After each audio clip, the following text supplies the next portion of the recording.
So we don't need a laptop computer.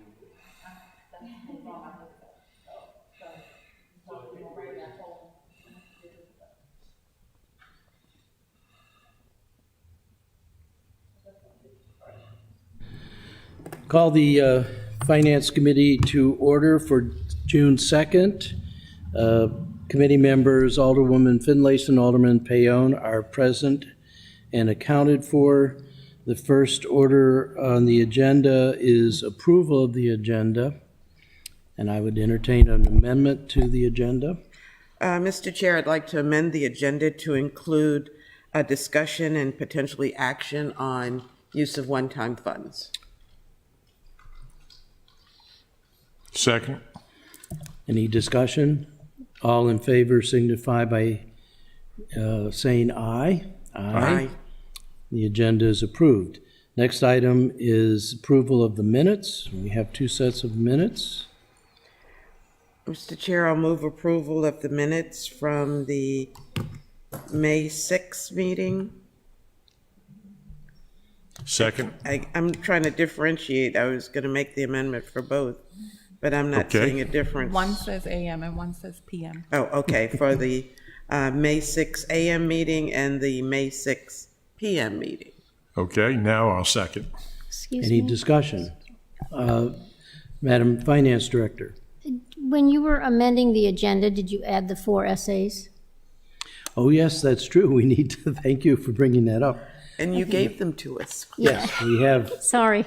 I know Yes. they were late, and I heard you talking about the other issue, but I didn't hear the essays part. Let's finish the vote on the minutes and then go back to the agenda because we have 4 additional essays to add to the agenda. So all those in favor of approving the minutes signify by saying aye. Aye. Aye. The ayes have it. Let us return to the agenda. We have 4 additional essays to add to the agenda, 26, 27, 28, 36, 37, 38, and 39, to go along with 34 and 35, which are in our Granicus on the agenda. Can we amend the agenda to include those 4 additional supplemental appropriations? Mr. Chair, I'll move amending the agenda to include SA 37, 38, 39. And 36. and 36. Thank you. Second. All right. Mr. Chair, 36 is not, maybe it's stuck. Should be right on the top. Is it separate? It's not in the packet, so. I'm not, You know, I see some FTs too. Okay. I'm not seeing 36 in the packet. Yeah, I printed it out at home, so I do have it. Is there any discussion on amending the agenda? All in favor of amending the agenda to include the 4 additional supplemental appropriations signify by saying aye. Aye. Aye. The ayes have it. All right, we have dispensed with the minutes. We are ready to get into the supplemental appropriations, starting with SA 3421. Madam Finance Director. Yes, SA 3421 is adding to the budget for the Fleet Operations Fund, $12,740. They had a settlement for some damage from Nationwide Insurance, and they want to add the appropriation authority to the budget in order to spend this money. Are there questions or discussions from the committee? None. Looks like an easy one to me. So we don't need to drag Mr. Johnson up here. It seems pretty straightforward. I Is don't there a think so. motion to recommend approval of SA 3421? So moved. Second? Any further discussion? All in favor of recommending approval of SA 3421 signify by saying aye. Aye. The ayes have it. Next item on the agenda is SA 3521. Okay, this is This is more fleet replacement. Yes, for Fleet Replacement Fund, again, this is in order to help them purchase buses that need to be purchased. And this is appropriating $96,000 of available fund balance and $33,000 from additional revenues that they're going to be getting from the transportation fund, and moving and increasing their capital outlay appropriations accordingly for $129,000. This is going to allow them to meet the match requirement for 2 buses that are going to be purchased. So on this one, with the committee's indulgence, I would like to ask Mr. Johnson to come forward and we can talk about this whole fleet replacement issue. As you both know, our colleague Alderman Gay has been raising issues and questioning why are we continuing to purchase fossil fuel buses instead of moving to electric buses. I believe Mr. Johnson has given us a rationale. You might want to just pull the other one over. But I think it's good to put that on the record.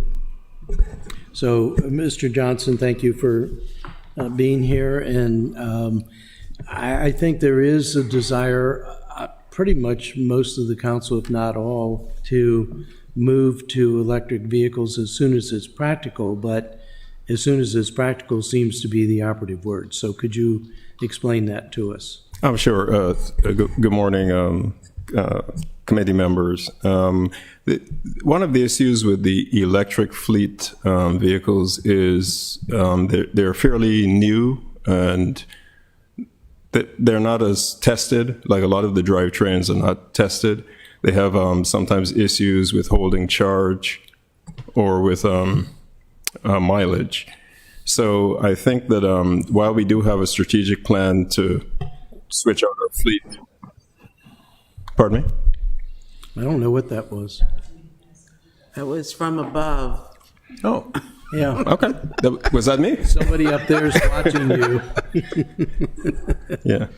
Please proceed. Okay, I'm sorry. So while we do have a strategic plan to swap out the fossil fuel with the electric, we really want to do it when we have a more reliable drivetrain.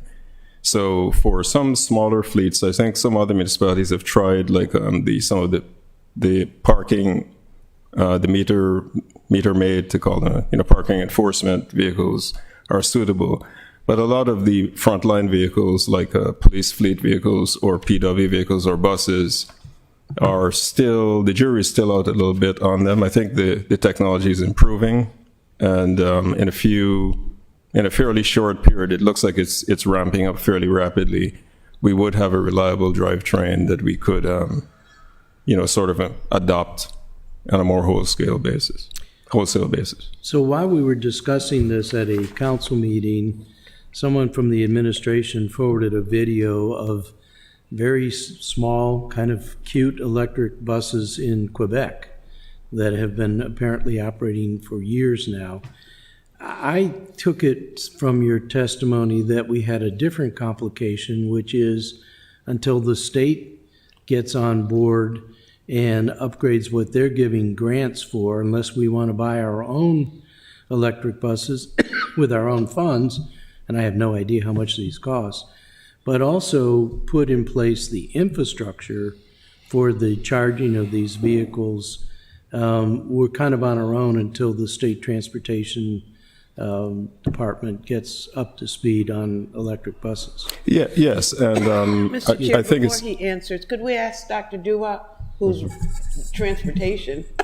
Because I'm a little confused. We're in Public Works, or is this a transportation Good point. Thank you. department issue? Fleet And I- operations is part of DPW, and they actually purchase the buses. right. Okay, So, but which buses are purchased is decided by DPW or Well, yeah. transit? It's a Paku. combined effort, but the Can we get budget him is in a another mic? DPW gonna fund. say. Yeah. Mr. Johnson's all too happy to handle. Sorry. Okay, can you hear me? Okay, good. Yeah, get back to the question of electric buses. You are right. Cost is one aspect. Technology is also another aspect. We apply for the grants. In the past, prior to hiring the fleet maintenance manager, we will do our own procurement. Either we write the specifications or we find an existing contract and piggyback on that. Now, the city has a process where through the maintenance vehicle replacement program, when we get a grant, or before even we write a grant, we will actually have a discussion with Public Works and let them be aware of the local match requirement. So once we get a grant, the local match requirement will be in the vehicle replacement program. And that is why Mr. Johnson is here to talk about it, because so far as the local match is concerned, it is his budget. But we will get a grant, we will inform them. In this particular case, MTA has an existing contract that we will piggyback on that. And the good thing with that is, unlike previous ones where the city will upfront the total cost of the bus, which will run hundreds of thousands of dollars or millions of dollars, MTA will buy the bus, pay for the full price, and then they will send us a bill for the local match. So when we get a bill, we send it to him so that through his vehicle replacement program, which already has the local match set aside, they will pay the invoice. So that's how we now collaborate in terms of bus procurement. With respect to the electric bus, he's right. The state is planning to hire a consultant to write the specifications in 2023 for bus procurement, where you are not required to piggyback on that, but if you want, you can do that. And the question we ask is that if that happens and you have electric vehicles on the contract, can you buy it? They say yes. However, if your total grant is $400,000 and the cost of the electric bus is, say, $1 million, you need to come up with additional $600,000 in order to be able to buy that electric bus. So as you said, as our Alderman Annette said, we don't have enough grants to be able to buy electric bus right now. If the city has excess fund and they want to do it, that is great. Reference to the bus in Quebec, the FTA specifications for public transportation system, especially when it comes to buses, are totally different from what is in Canada. We have Buy American clauses and all those FTA clauses that we need to meet. So even if the electric bus is here and it doesn't meet, for instance, what they call the Altoona test, which is a test that the FTA actually does to ensure that the bus is safe to be put in public use, we cannot use federal funds to buy that bus. If the city wants to go its way, that is fine. But so far as we get 80 to 90% of the money to buy the buses from the Fed and the state, we would like to stay with them so that as they move forward, we will also move forward. Yes, Alderwoman. May I? Let me try to extrapolate that down to, if we buy electric buses, the state will not reimburse us any portion until they have made the determination that electric buses are effective and efficient and should be used, and then they'll start to fund them. Exactly. And I believe the timeline was given 2016 was the date I recall hearing when we had this discussion previously. Okay, so I just want us to be clear on that. Alderman, you look confused. 2016 is long. I'm gone. sorry, 2026. 2020. I knew there was a 6 in there. 2026, I'm sorry. Are these Back to the Future buses? Yeah, we'll be flying then. I mean, but I just wanted to also be clear on the roles, because this is coming from Mr. Johnson, DPW director, because it's fleet maintenance. But the decision as to which buses comes from transportation. Essentially, yes, but we do collaborate with them. In fact, when it comes to writing the grants, the vehicle replacement part, we always work with Public Works. So we seek their input. Adan actually is very much familiar with the technology. He was with Howard County. They bought some of these buses early on. They are almost all sitting in a garage. So it's cost prohibitive unless we get at least 80% of the cost back in grants. I don't know how the city will fund that. It's a huge cost unless. That's our match to Exactly. what we're talking about. I see Ms. Dickinson with her hand up. Yes, Madam Finance Director. Yes, I wanted to also clarify that I believe he explained that even if the state puts electric buses in some kind of purchasing mode where we can select electric buses if we want to, they're only going to fund 80% of the equivalent of a regular bus. They won't pay the delta. They pay, right now they're paying 80% of the bus costs. We pay 20. If we decide to buy something that's a lot more expensive, we're going to have to pay that delta. So that's a perfect segue to my question of Dr. Duo, and there's 2 or 3 of them. How much do electric buses now cost versus diesel-fueled buses? Because if you're buying smaller buses like the ones in Quebec, which I would suggest are appropriate for the city, even if it's a new technology, it would seem to me that they would be less expensive just because of the smaller bulk. What I know from the U.S. perspective, because we have talked to the bus manufacturers of electric buses, Prevola, American Bus, currently the cheapest one I have seen without the infrastructure is $800,000. We can buy a clean diesel bus for around $380,000, $400,000. For electric bus, a 35-foot electric bus, without the infrastructure, just the cost of that. So that's what we know right now. So let me make sure I heard you. The electric bus is half as expensive as a diesel bus? Yeah, it's $800,000 versus around $400,000 for a diesel bus. Oh, okay, so it's the reverse. But we keep talking about diesel. What about gas powered? So far as I know, I am not aware of any bus, especially 30-foot, 32-foot bus that actually uses gas. There are some that I mean, not gasoline, but compressed natural gas. yeah, natural CNG. gas, like the University of Maryland. Are all those buses natural gas? Yes, if you do recall, we used to have one that ran for a long time. In fact, the new bus specification will also include CNG buses, which are relatively much cheaper than electric vehicle bus. So once we get the specification, we will look at it based upon the grant amount. We will make a determination whether the city needs to put up more money to buy, say, CNG. We do have an infrastructure back in the department, but I believe it needs to be rehabilitated if you go the way of the CNG. But that is a very viable alternative to a much more expensive electric vehicle, electric bus.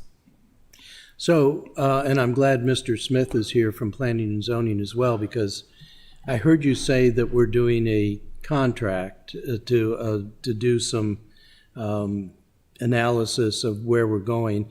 I read in the Capitol yesterday that the county is getting ready to do a multimodal transportation center, probably around Parole.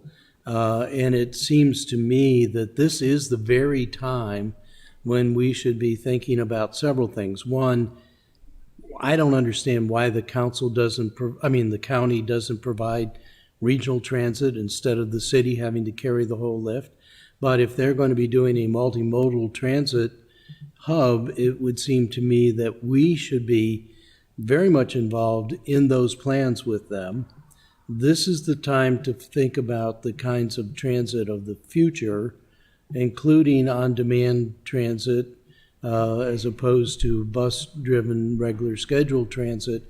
And so I hope when you're thinking about that contract to look at transit, we'll be doing a very broad search on that. Things like not buying any more diesel buses, maybe not even buying any more buses, but doing things like allowing people to get a voucher and do transit on demand, using private sector like Uber and Lyft and cabs, things like that. But certainly thinking about a more regional approach to our transit than just continuing to buy these big buses that I'm sorry, even with the decals, I'm not seeing a lot of people on a lot of those buses, and yet we're running it and spewing the diesel out into the to the air. And so it does feel to me like right now is the time to be looking forward and thinking about acquisitions of buses. So that leads me to my ultimate question. How critical is it to buy yet another diesel bus when we have these potential in the near term to be moving to other kinds of transit, regional transit, transit on demand, transit with electric buses and so forth? Do we want to stock up? And I'm speaking as much for Alderman Gay in conversations he and I have had as for myself, but I really do think these are the right now kinds of questions. As Alderman Gay kept saying, why are we continuing to buy these diesel buses when we know they're obsolete and we know that's not the future? And so how many of these do we need to continue to pile up? So is this an urgent purchase, or are we just doing it because the grant money is there? No, it's urgent. You touched on several things, but let me start with the very last thing you did mention, how critical to buy these clean diesel buses. You have to have a certain minimum number of buses to run your service. I will give you a classic example. Take the green route. Okay, it runs at 30 minutes interval. With that headway, we need 2 buses. We know that given the current technology of electric battery buses, we cannot run 1 bus or the 2 buses of 2 electric buses for the whole time period, i.e. for the day.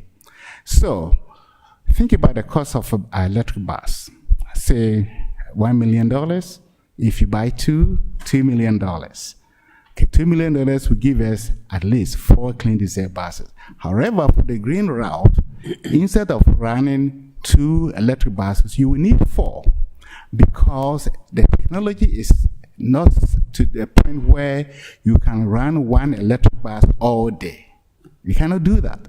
So whilst we talk about all these technologies, the question is the city much more willing to invest in this technology in order to have this kind of equipment? If you are going to accept federal grants to buy your buses, there are specifications and requirements.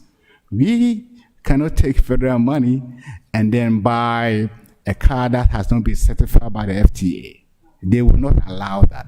If the city has its own money to do that, absolutely. So in terms of critical, we do have buses that need to be replaced. If you're thinking of even the short, medium term for electric buses, we're looking at another 4, 5, 6 years. Which means that if you don't buy it and the city doesn't have the money to make up the difference for electric bus, it means we are not going to provide service. So the question is the technology more important than providing a more reliable service to the citizens of Annapolis? That's what we need to ask. Because remember, diesel buses were dirty, now it's cleaner. CNG buses are coming along, and now we have electric battery buses. So it's a matter of time. Getting back to the idea of regional transportation and then the transportation hub, my understanding of what the county is doing is a feasibility study. It's not that they have construction or they do have engineering money to design and build a transit hub. Currently, they are doing a feasibility study, and we are aware of that. We have participated in that. So the feasibility study is just that. We have done one before, a long time before even I got here, where it has identified sites in the city to build a transit hub. And that was it. So the fact that the county is doing a feasibility study through what is called the UPWP grant doesn't mean that they're going to build it today or tomorrow. We have no idea. We agree that we need to have a regional or at least a county-wide transit system, which will consist of fixed route, general on-demand service, or even a voucher system. We are aware of that. But it takes time for the county government and city government to get together and say, okay, this is what we need to do. As staff, with that kind of mandate, we cannot do anything. So when it comes to these decisions, we look forward to those governments to say, we have agreed to have a county-wide transit system. So what next? Staff get to work. And that's where we actually come in. Planners have all kind of crazy ideas, so to speak, but when it comes to the actual implementation, it's a decision that needs to be made by the government. And you'll be very glad to support whatever decision the government does take. So let me stop you. I think, yeah, you know, somebody's eating all of these things. Mine's gone too, Julian. Julian, mine's gone too. I think half of these are. Fix it, yeah. Thank you. They're dissolving for the moisture. So I don't want to belabor this. I want to sort of bring us back to, this is to accept a supplemental appropriation, and I'm loath to deny accepting an appropriation. On the other hand, if I were asked to vote on whether we should buy another diesel bus, I think I would be joined by at least 2 other council members and say, no, let's not buy any more diesel buses. Those are commitments for 5, 10 years, and I hope in 5 years we won't be using diesel buses. I fervently do, but I see Alderwoman Finlayson's hand, and I don't know whether, Alderwoman Finlayson, please. Thank you. Mr. Chair, you touched on a number of things that I have questions about.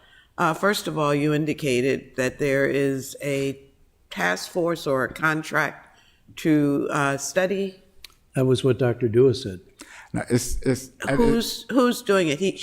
You mentioned Mr. Smith, so that suggested that it was in the planning department, but is it not? No, I was talking about Mr. Smith because I think transportation is one of the prongs of the next comp plan. It is certainly one of the prongs of all development, particularly high-density development. So you're absolutely right, Dr. Dua. This touches a lot of bases. It certainly involves Mr. Johnson, but in the long run, and that's not Mr.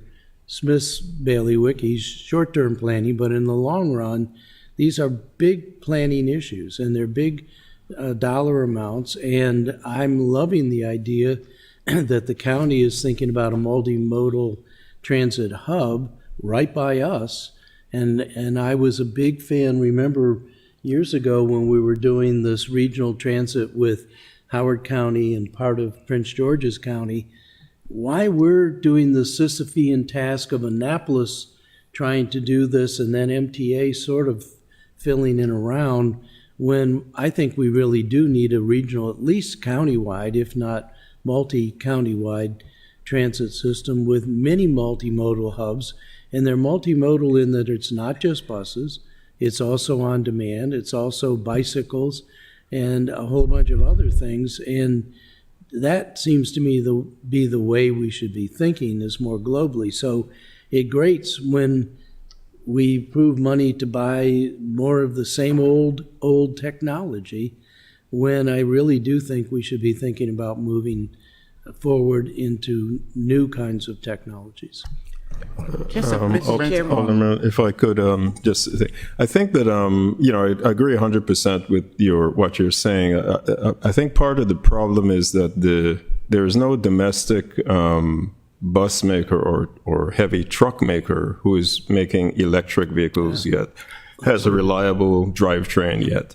I think that will change rapidly as companies are beginning to look at that and to spend time working out the details of it. So in a fairly short period, a couple of years, we will have a reliable electric vehicle that is a utilitarian vehicle. And then the price will very likely come down from the $800,000 to be competitive with the diesel or price them out of the market. And at that point, I think it is the right time. I spoke about this with Dan Horvath, who is our fleet manager, and he is very knowledgeable with the electric drivetrains. Mm-hmm. And in our conversation, he pointed out that there are several technological issues that are not yet ready for prime time, so to speak, with the electric drivetrains. The batteries are super expensive. They don't hold charge particularly well, and some other issues that would sort of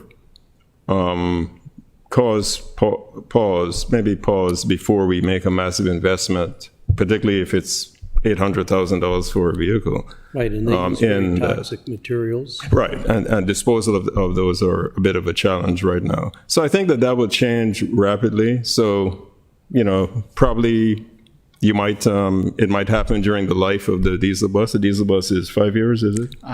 Depend upon the weight and size. If it's a 30 to 32 foot buses, it's 350,000 miles or 10 years, whichever comes 10 years, first. okay. So that is the useful life. And after that, we do ask for replacement. I don't know if you're done, but to the question of if you were to ask to vote on a diesel bus, you will not. That will mean that you will not have enough buses for service. So if the city can wait for electric bus to be available to buy, it means that instead of running like, say, every 30 minutes, we are going to run every 2 hours. Because if you need 16 buses to run and you don't have them, you have to do the best you can. When it comes to replacement, I think it's a kind of thinking that we are going to replace all, say, the 16 diesel buses at once. It will come to a point where, according to, as Mr. Johnson said, that instead of buying, say, diesel buses this year, because the technology has improved, the price has gone down, we have more grant funds. So we start replacing it. If you recall, there were very few smaller buses in our fleet when I first joined the department. Now we have about 6 smaller buses in the form of the cutaways. And it didn't happen overnight. We replace them 2-3 times every year. So that's how I see the transition from a clean diesel bus to an all-electric bus. It's not going to be within, say, 2 years or a specific time frame, but as the buses age, remember we used to have the so-called dirty diesel buses, and now came with the clean diesel buses. So as we replace the older buses, we are now having a clean diesel bus. It's the same strategy that is going to happen with electric buses. Over time, you may have 1 or 2 electric buses. At the following year, you may have another 2. So in a period of 10 years, all the fleet will be battery electric powered vehicles.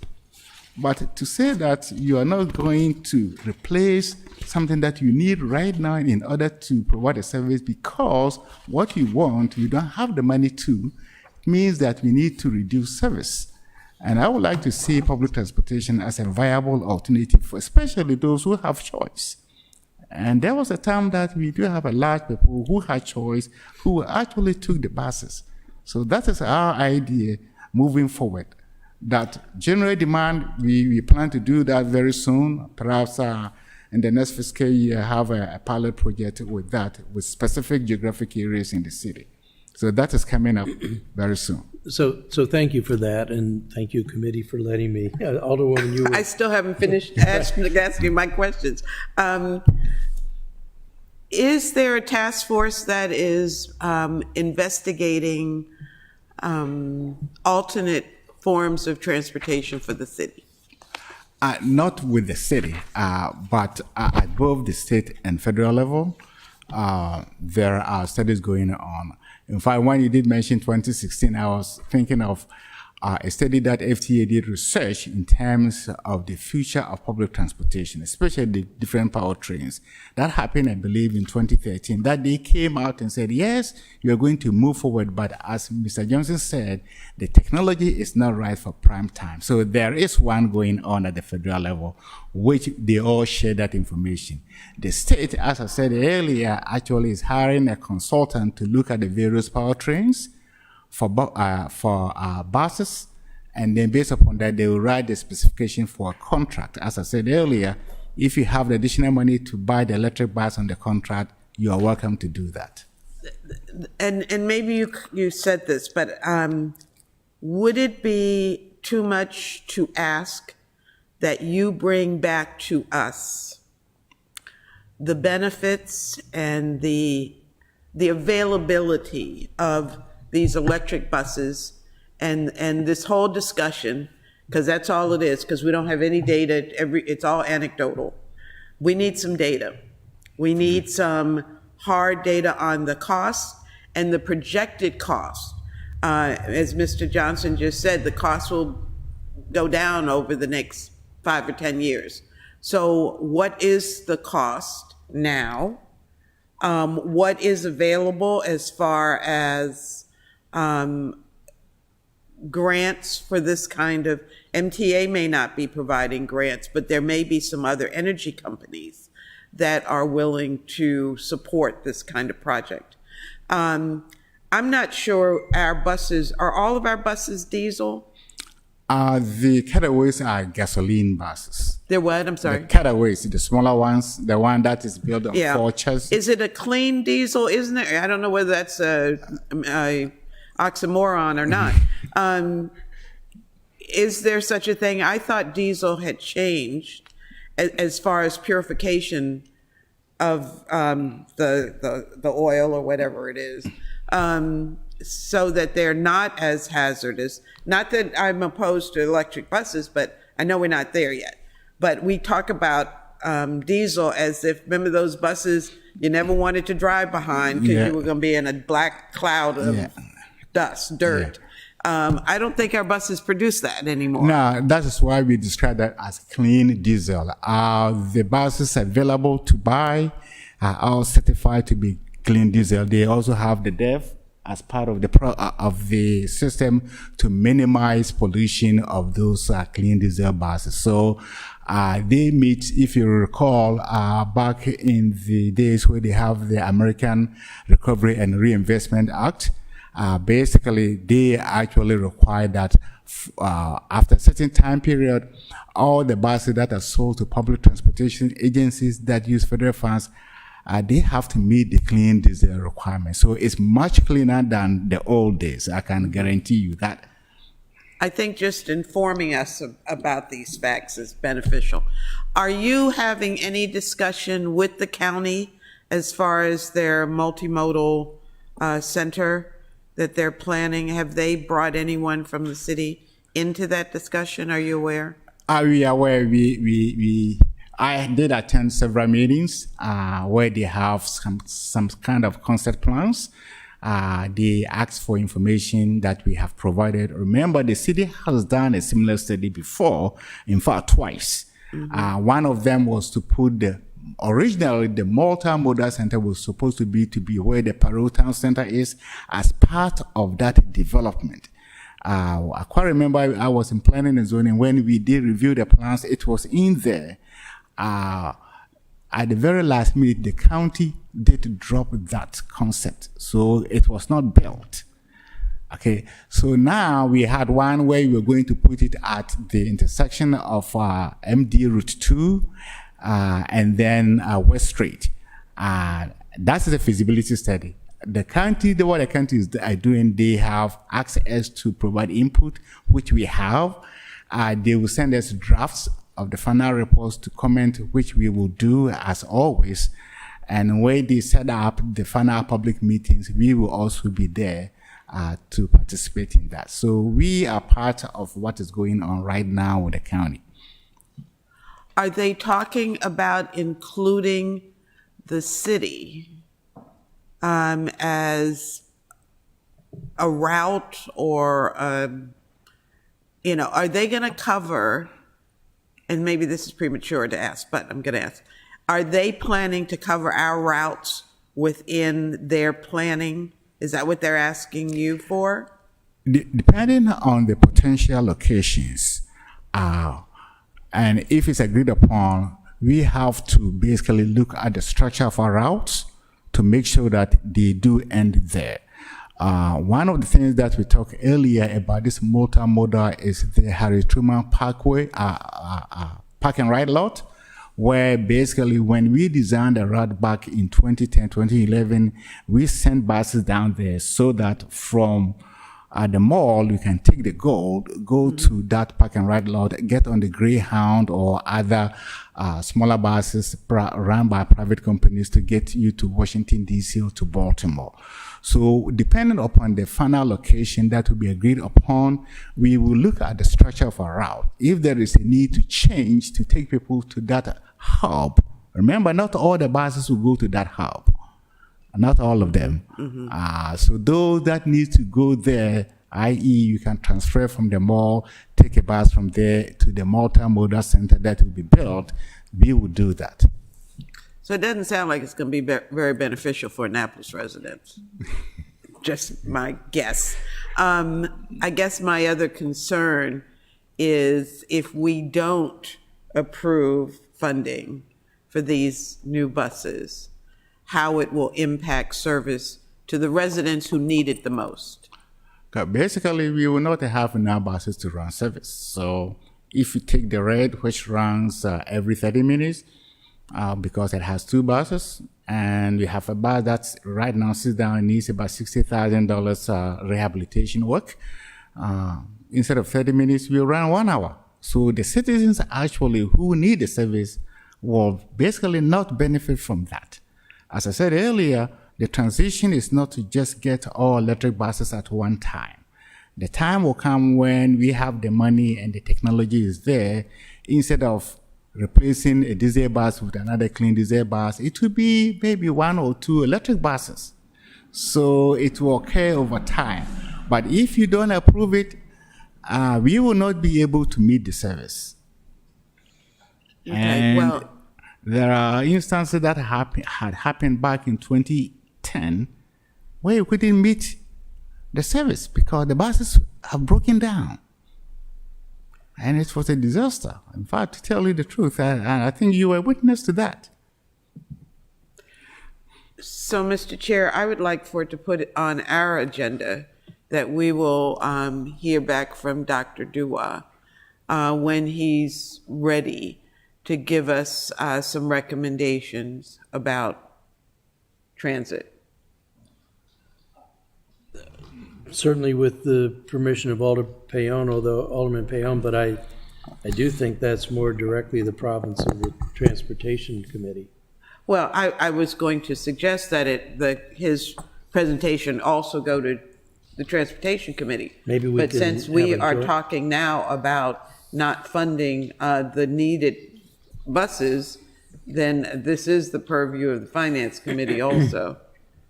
Because I'm hearing that, we're not going to fund certain things. And Well, I would point out to your point, in this particular SA, there's $33,000, which is a transfer from the Transportation Fund, which may well be the $33,000 from the FT, which is also on our agenda, and I need to check with the Finance Director on that. Yes, you are correct. When we previously sold federally funded buses, we have to set aside some of those proceeds because that's the federal share, and we have to use that money to buy new buses. And that money was residing in the Transportation Fund, and now we want to get it to the Fleet Fund so they can buy the buses. Right. And you're saying you're considering not Well, approving the purchase, because this comes with a several $100,000 state grant right. to help with the bus Which purchase. is SA 37. Right, it's all here But that's together to buy these two $35,000. That's not the buses. same amount. Which, No, but if you look at 37, that's $760,772. So Yeah, that's the these three state, come that's- as a package. exactly, and these two buses were a part of the FY '21 budget plan to begin with. We didn't have the state grant awarded at that time, and we don't have quite enough appropriations in the Fleet Fund right now to purchase the 20% that we need to put in. so our 20% is the 35 or the 33? No, or- our 20%, if you take this 129,000 that's here, plus I think there's about $50,000 more that's got to come that's already in the Fleet Fund. They already have enough to do the difference there. They need this 129 to meet the 20% city portion of the purchase. Okay, so I'm confused now. So 35 is the funding needed for 2 buses? That doesn't seem right. No. No, so the $33,000 is sitting in the Transportation Fund because we have sold old buses that had been in the past federally funded. And what the federal government said is if you sell buses that we gave you money for, a portion of those proceeds belong to the grantor. And you can give them back, or you can use them to purchase future buses. So that remnant, that $33,000 from a previous sale of an old bus, is sitting in the transportation fund. So to make this all work, we have to transfer that money to the fleet replacement fund. And then the fleet replacement fund is going to use that $33,000, $96,000 of its available fund balance, and another $50,000 that's within its current budget to pay for the 20% city portion for the buses. Of one bus or two buses? Two buses. Of two buses? Yes. Well, but it's Okay, so even, the 50,000, excuse me, Mr. Chair, the 50,000 doesn't show here, but the 50,000 Correct. is needed, so we're talking It's already, 179,000. the 50,000 is already appropriated right. in the fleet replacement fund. Okay, so this is our 20% that's needed Yes. to fund the new buses? Yes. Okay, I'm good. but it's not just new buses, and that's the other confusing thing here in SA 37, but also FT, whatever FT number it is. There's 21. also money for the Skylift. It seems like it's in twice. No, the Skylift is going to be purchased through the transportation fund. And all we're doing there is they don't have enough appropriations in their capital outlay account to pay for it. So we're going to move appropriations from their salaries line item, some savings that they have through salaries, and move it down to the capital outlay line item so that they can help buy the Skylift. So FT 10, 21. It's all within the transportation fund. Mr. Chair, can we do one at a time? Well, no, because they're interrelated. But There's the are they? Skylift in both The 37 Skylift is and a sort of a FT10. separate issue. The Skylift is something different. It's an asset that's going to be purchased through the transportation fund. So in FT 35, the one we're on right now, is Alderwoman Finlayson It's correctly SA points out. 35. There is no, this 33,000 is not the same as the money in the FT. It's a different, it just It's happens to be- 35,000 over there. Yeah. Just so- happens to be close. Right, they just happen to be close. All right, so I will take your, Would you like a motion, Mr. Chair? yes, I would like a motion on SA 35, Okay, I'm willing to do that. Only that one right now. correct. So, Mr. Chair, I'll move favorable recommendation for SA 3521. Second. Is there any further discussion? I think we've had quite a bit of discussion. All those in favor signify by saying aye. Aye. All right. Mr. Johnson, I think your duty, your job here is done, but Dr. Dua has two more to go, which I think we can handle fairly expeditiously because of this. Thank you for your input, and we appreciate you being here. Thank you, Mr. Johnson. I hope I didn't cut you off. No worries at all. Thank you. With the committee's permission, I'd like to skip to SA 3721 because that's the big one, the appropriation of $760,000 plus dollars, and that has to do with the purchase of two heavy-duty buses plus the Skylift. It seems fairly straightforward to me, but either finance director or transportation director, is there any embellishment we need here? These pretty straightforward. We're buying two more heavy-duty buses and a Skylift. This we're getting a is, grant this to is do the it. grantor portion of the two buses. We're talking about the same two buses. We're not buying four. So this is the same two buses. This is the federal portion or the state-funded portion. And the reason that it's in the transportation fund is we never see the funds here. We only have to pay out the 20%. The grantor pays for the other 80% directly to the vendor, but we have to recognize it on our statements as an expense. So we put that expense in the transportation fund as a grant expenditure and the grant revenue. So this is going to increase the revenue and the expenses within the transportation fund to recognize that grantor portion. And the reason this is before us is because this was not in the budget. That's why we have to do We the never, and supplemental we don't know what the amount of this is going to be, usually till into the fiscal year for whatever buses we're replacing, so we have to wait till we have an award. And no, it was not. So this is an up or down vote. Do we want to accept the grant of state money? And we Mr. Chair, usually I never would say make no. a recommendation that we give a favorable to SA 37. Well, I'll second it in just a minute. This means that we have to, our share of this is $150,000 roughly, I think it was 152. 170, I think it's a little higher than that. If 130 plus 50, so almost 180. Okay, second. Is there any further discussion? All those in favor of recommending approval of SA 3721 signify by saying aye. Aye. Aye. The ayes have it. And then before we get to the other two, can we dispatch with the FT 10 while we still have Dr. Dua on the before us? Slip of the tongue, was it? No. So this is a fund transfer from salaries and benefits to supplies and other of $35,000. And this is part of the purchase of the Skylift equipment. yes, please. Correct, this is to help buy the Skylift.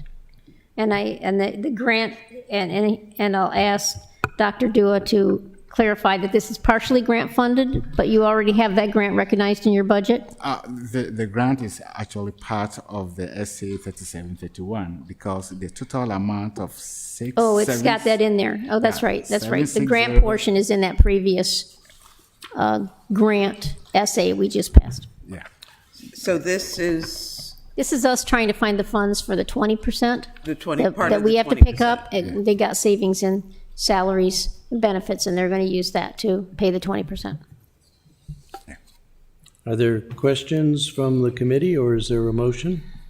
I move a favorable recommendation. I'll second that. Any further discussion? All in favor of approving FT 10-21 signify by saying aye. Aye. The ayes have it. Mr. Chair, And- may I ask a question? Certainly. What is a Skylift? I think I know, but I just want to make sure I know. Skylift is a special lift where it can fold down flat. But when they want to work under the bus, there is a controller that you press and then it lifts up and the bus will be up there. Stop by one of these days to see. So it's for wheelchair. Yeah, access. and these are for buses. If you look at the conditions, they are okay. And we don't want a situation where the 30-ton bus sitting on there, a technician under it working, and then it gives way.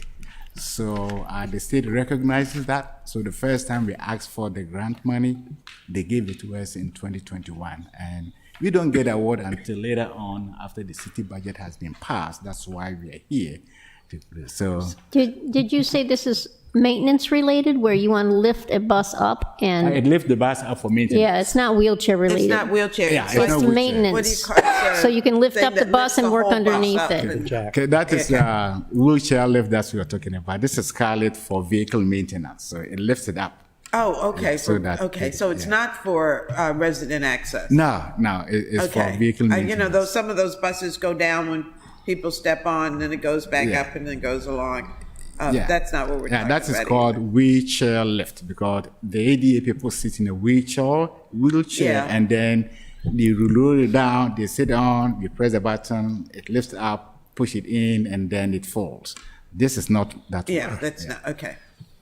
So I don't really know what it is, but I have an understanding of what it is not. So, Okay, you're invited to the department. Thank you, I'm good. Dr. Dua. Thank you. With the committee's permission, I'd like to skip to SA 38 and 39 so we can have Mr. Smith up, although I think Okay. these are straightforward. These are monies that have come to pay for traffic studies, I think in both cases, if I'm Yes. correct. Yes, they are both for the same type of thing. We've got some contributions coming in from developers in order to do some studies, and they want the additional appropriations so they can issue purchase orders for the services.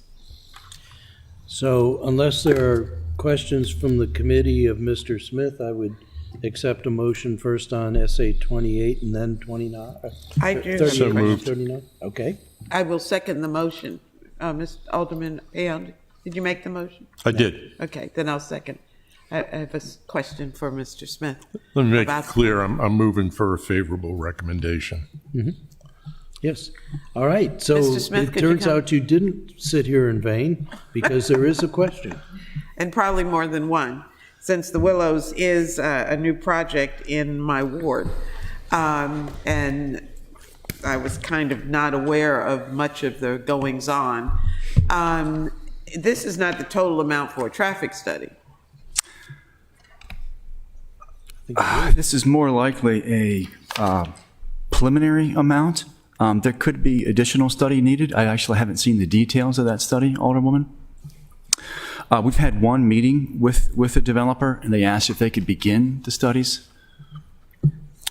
So does this just include Forest Drive and not the new road that's planned to go for their access? I would think it would include the new road and the intersections there around it. If we're going to study the traffic, we want to understand the goings-on in and around the vicinity. Okay, this says Forest Drive, but the new road, and I don't know whether it has a name yet, the road that's going to go from Providence Point straight through to not Bywater. Yes, that's Newtown Drive. That's Skipper Lane Extended, is what we call it. That's what? Skipper Lane Extended. Skipper Lane. Skipper Lane Extended. that, Okay. that exists within the Village Greens is to be extended all the way to Spa Road. Right. So Yes. is this included in the traffic study, even though it's only a paper road right now? Well, actually, it's not even a paper road right now, but it will be soon. Yeah. I think it just says Forest Drive because it's the address of the property. That's just the address of the property. Yes, 1701 Forest Drive. So does this mean it will only be that area and the intersection there? I'm actually going to have to get back to you, Alderman, because I would think it would include our standard analysis within the vicinities. Uh-huh. I would like to know how yes, much. I mean, absolutely. I'm not opposed Sure. to it, of course. Right. But I would just like to know what's inclusive. I got a call this morning to meet with their representative in a couple of days, but there's still some questions about the property and the ownership and the city's responsibility, because whether you guys realize it or not, the city's supposed to pay for part of this road. Yeah. So how does that work, you know? Right. I think there's some debate about who pays for the road. Uh-huh. So I think yes. that discussion should be had sooner Correct. rather than later, but Correct. it's just my idea. Yes. So, but Mr. Chair, thank you. I've already seconded that emotion. All right. So this is a motion to recommend favorably on SA 3821. All in favor signify by saying aye. Aye. The ayes have it. This next one, 3921, is that down in the shopping center? This is also on Forest Drive. Is that down in the shopping center where West Marine is? 914 Bay Ridge. I'm not, That's my understanding next to Main and Market. okay. all right, Yes, yeah. in that shopping Bay Ridge center. Road as opposed to. So Avenue. that's Yes. Alderman Savage's ward. Correct. Are there questions, or is there a motion on SA 3921? I'd move a favorable Second. recommendation. Any further discussion? All those in favor signify by saying aye. Aye. So, Mr. Smith, I hope we tintillated you with all of the transportation discussion. I'm sorry if I had known we were going to be longer. I think these would have been, we should have gone out of order, but we appreciate you being here to answer questions. Miss- Yeah. All right. Mr. Chair, I'd like you to note the difference in the cost for the traffic studies. One is 10,000, one's 8,000, so, Yeah, you I know, there's Mr. no Smith- set amount. I guess it depends on the nature of the Different traffic companies. study. Different companies also. And different companies. I don't know. But that's why we do it. We have the rotating set of companies that are assigned by planning and zoning to do the studies. Correct. I mean, a lot of it has to do with location and the proposed development as to what it is and potential impact. So prices do vary.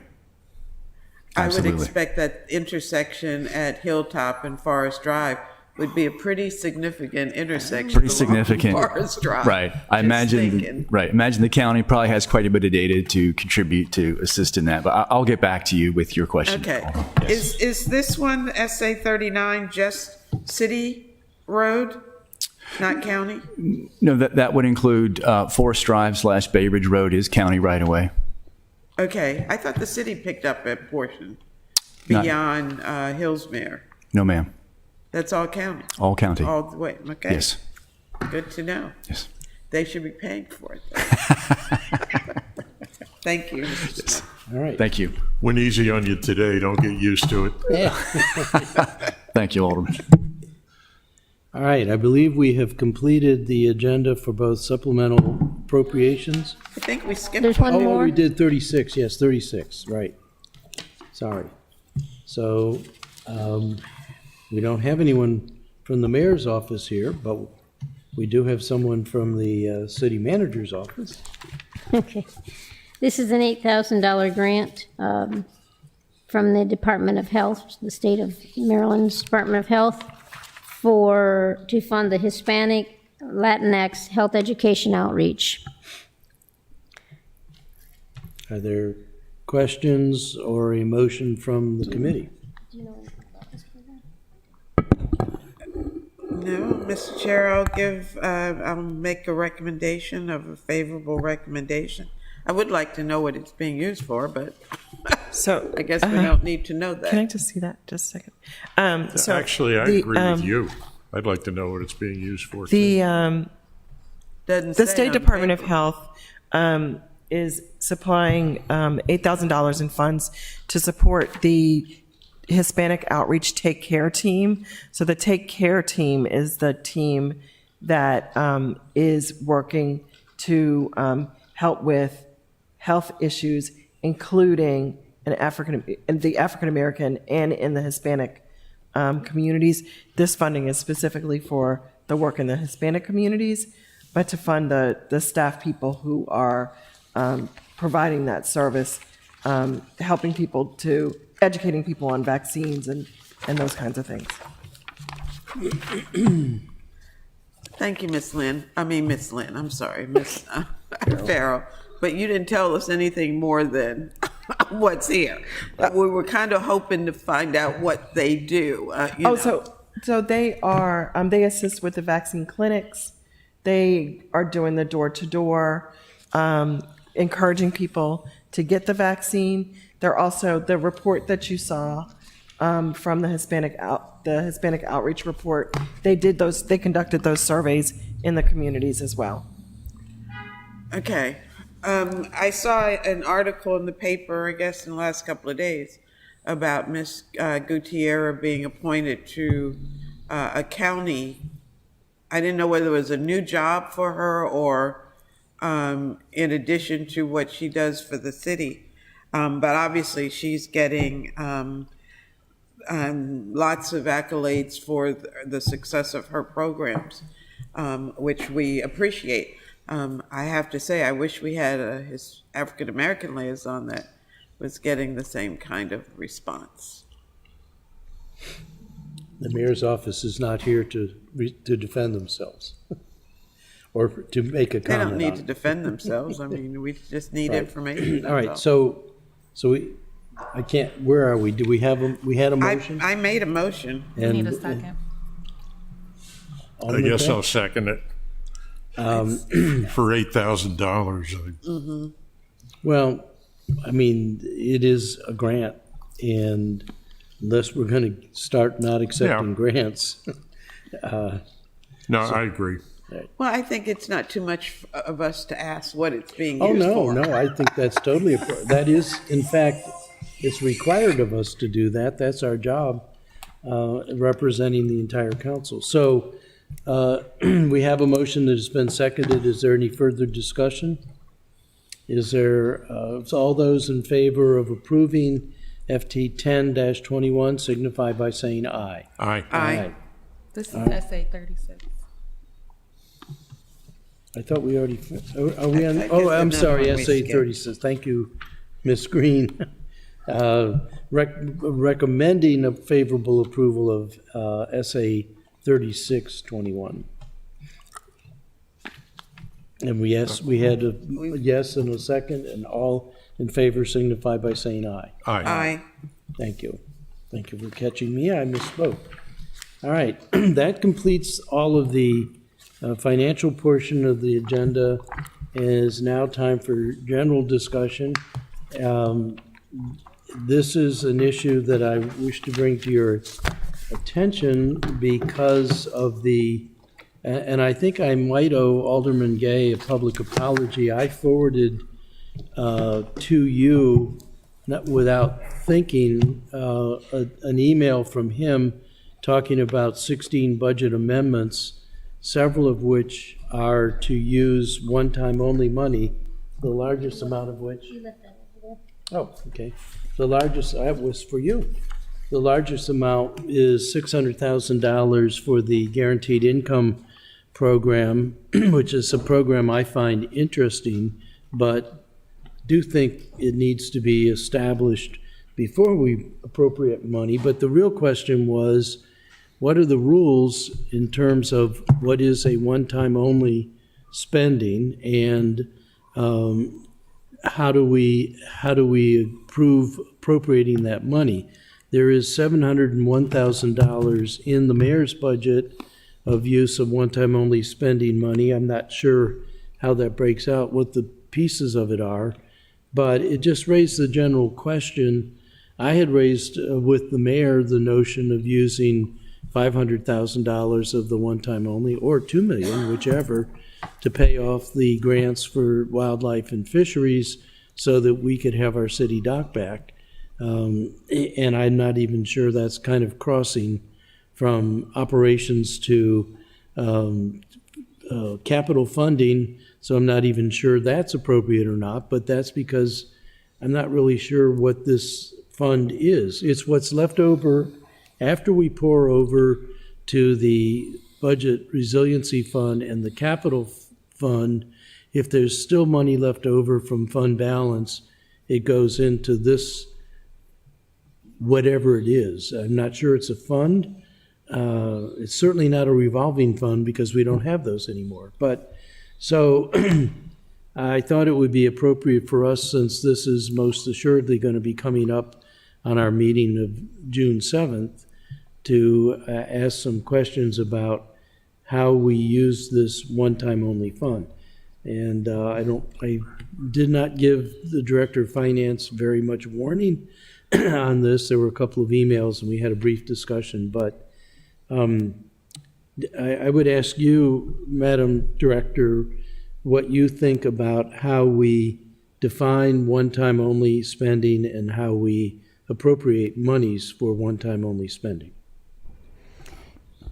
So first, let me say that the budget stabilization and the capital reserve, we're calling them funds, those are not similar to the funds that we have operationally, like sewer fund, water fund, general fund. I would think of them more as a reserve. And what you have here with the yellow highlights is what's in the code, talking about here are the funds of the city, and this is how monies are to be appropriated. And I will point out to you that whenever these funds, the budget stabilization reserve, the capital reserve, and the one-time use reserve are not in here, we appropriate those those spending through the general fund.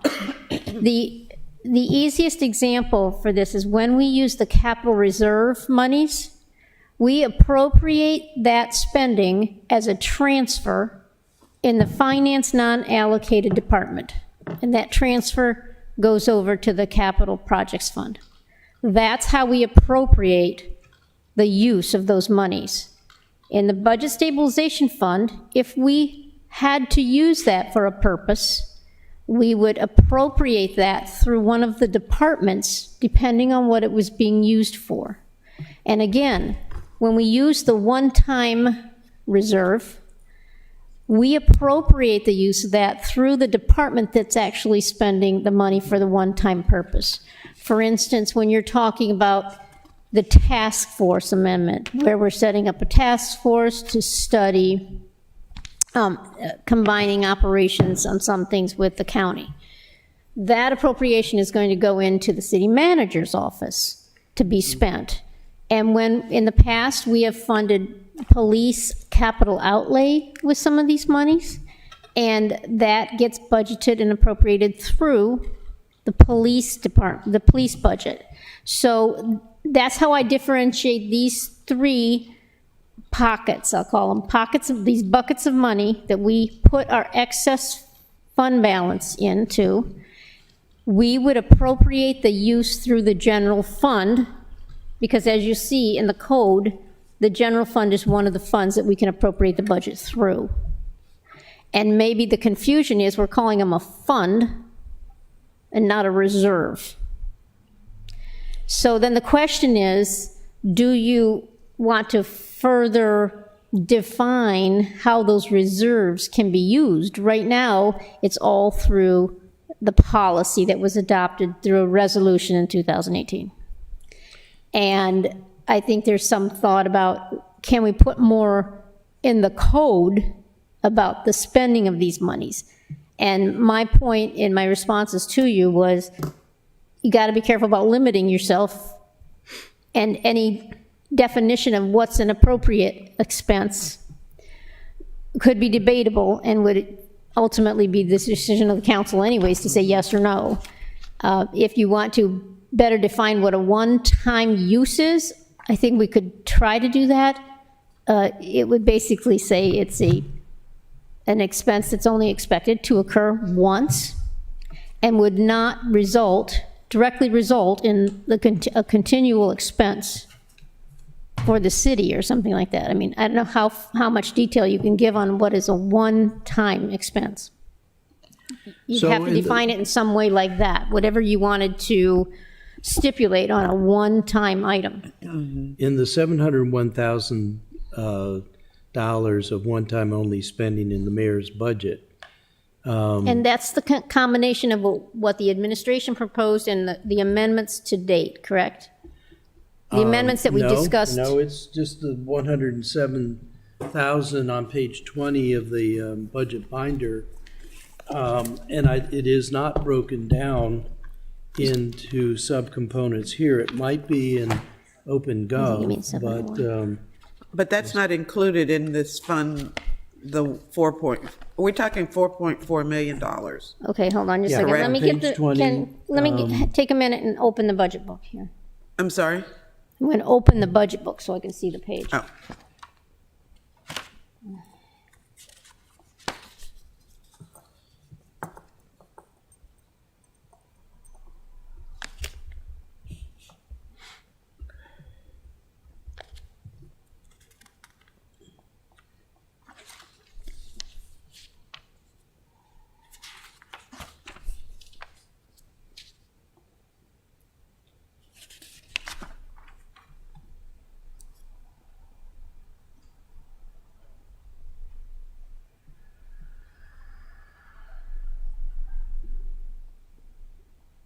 Okay. So the page number again with the fund balances. Here we go.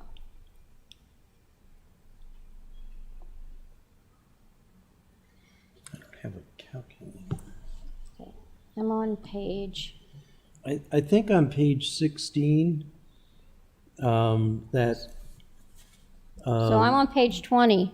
Well, I know, but on 16, uses for non-reoccurring expenses, is that where that is the one-time only money is used that comes out of the, on Correct. page 20? So what you're looking at here is, yes, how we are using the how we're using the pieces of fund balance. So look at number 2, use of restricted fund balance for restricted purposes. Water fund. Okay, so just give me a minute here and I'll find the pieces. Use of the targeted budgets for one-time expenses. Pay-go. So you see that the first grouping in number 1, use of the capital reserve fund to pay-go fund capital projects. And it lists the projects that we're sending that to. Which page are you on now? I'm on the page that you cited, 16? yes. And, Okay. and then number 1, there's a second grouping, use of the general fund balance for one-time expenditures. And here's where we outline what's in the budget that we're using that one-time grouping for. So we're using them to fund the election costs for this year. We're doing the 4th year installment on the CAD RMS system. Ms. Green, could you come here? I need help because I can't find Okay. my budget book here, and I think we should all be on the same page. I can't figure out how to find it on my iPad. I don't think, can you get it on the iPad? I had it. Katie got it for me on the Oh. iPad, but I Fred, don't were know how you able to. to get it on your iPad over the weekend? Fred, You know how to get Were- it on the iPad? were you Or able to is get Katie the- available? Well, the she budget book up on your iPad? I was, thank you. I actually had all that, I just didn't recognize. Okay. doesn't- Well, I So didn't bring the she- budget book either. I mean, I Yeah. didn't think we would need it, but I have access to. Did you do an icon? Well, we're looking at, in the budget book, we're Well, looking there's at no icon, pages no. Okay. 20 So what- and 16. Email. So I can't find what adds up, from page 20, where it says we're appropriating What am I looking for in 701,000. my emails? I There- can't find what on page 16 adds up to the 701. Okay, I'll lead you through that when she has it in front of her. And you can get it on the website, Alderwoman Finlayson. There's a link to the budget book. Okay, so just go into, You go on, that's Shop Forest Okay. Drive, that's not, do you, wait a minute. I'll have to, I'll have to do it myself to lead you to the Oh, link. okay, well, that's part of, but wait a minute, she's telling me if I go, To Annapolis.gov Yes, and then go to finance. and then go to finance. On the finance page, there's a link to the proposed operating budget. Go under government. Finance.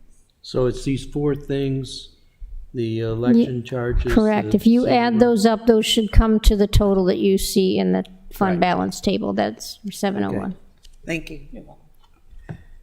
Okay, got it. So I think this really takes us to the nub of it. So if you look on page 16 in the budget binder, it shows 4 items, election charges. I guess that's sort of one time only, although it is a It's every, reoccurring. it's every 4 years, you Yeah, know. so, and- but, so it is a reoccurring expense. CAD for the 4th year payment, I don't know. I mean, that's. trying So to that figure was out- that's a very large implementation project, and they broke down the implementation payment into 4 or 5 payments, and I don't, this is the 4th, there may be one more in 23, but the police department would have to clarify that. And what we have done is, when we have earmarked these funds, we are earmarking these in for what we're anticipating in the future as well, so we don't double earmark something. And I think this may be the final payment, this 4th payment. But when you look at the last one, the MIT money of capital outlay, it seems to me this one-time only appropriation spans both operations and capital. So, I mean, there's a fuzzy boundary. I think Mr. Paquin explained that to us when he was before us, He did he did, not? but it's a capital outlay. It's not a general fund. Because it's equipment, I thought. Well, I know, that's what I'm saying. So it So seems let- like this one-time only money. So that's what you, and I can't speak to what this 25,000 was for. It's something for the police department specifically. But what you're thinking about is the amendment that the administration has proposed to give MIT more capital outlay money using these one-time expenses. And the question is valid. It's for switch replacement and laptop replacement, and that's, it is continual, but you could also cut back on what you're funding for laptop replacements on an annual basis if you needed to. So I see what you're saying. That's an area where you could say it continues, but it is a one-time. You're not locked into that amount of funding for your replacement program. The same thing has been raised about roadway improvements, how we're using bond money. If we use bond money for roadways, well, we're funding roadways every year. But you don't have to fund as much for each year for roadways if you don't want to. You're not locked into it. So here's the hierarchy of issues as I see it. First of all, I don't think you can override the city code with a resolution. I do think, though, that you could do the things that are in this resolution as rulemaking, rules and procedures. I would suggest that we call it the Budget Stabilization Reserve and the Capital Reserve, not funds, because that's where it gets confused with things that are specifically defined in code as funds. But I do think that we need to get clarification about how this one-time only money, which has gotten to be a big amount of money, $4.3 million sort of floating in ether. So when is you're not saying chump change. 4.3 million, that's what I want to, It's on page 20, I think we take out 701 and it still is projected to be $4.4 million in fiscal '22, assigned for one-time only uses. Well, it sounds like Ms. Dickinson has some other funds that come out of that. so that is assuming that my annual projections for 21 are absolutely correct. Okay? But audited 20 Audited 20, is $5.4 million, $5.5 million. I mean, there's yes, and we a bunch have. of money in there. Yes, and we have assigned 1.4 million of it this year. So right now, we're projecting that we'll have 3.9 million at the end of the year. And the reason that it jumps to 4.4 million is because I've projected we'll have some excess at the end of 21, and that's the piece that we don't know yet. That was a projection based on 2 or 3 months ago. So without the excess, the projected excess, It's we're still talking about 3.9 million. 3.9 million. And don't you think it would be safer to use that amount than to talk about allocating what we don't know? I'm not even to the point of spending it. I'm to the point of how did we get it and what does one time mean and how long does it last? At one time, I had the impression that you needed to use the one-time only money in the next budget year. But that's clearly not the case because we're carrying it over time. The amount of it goes up and down, but it is a permanent amount of money, and it is not a trivial amount of money. And there's no legal rules about it because you can't do that by resolution.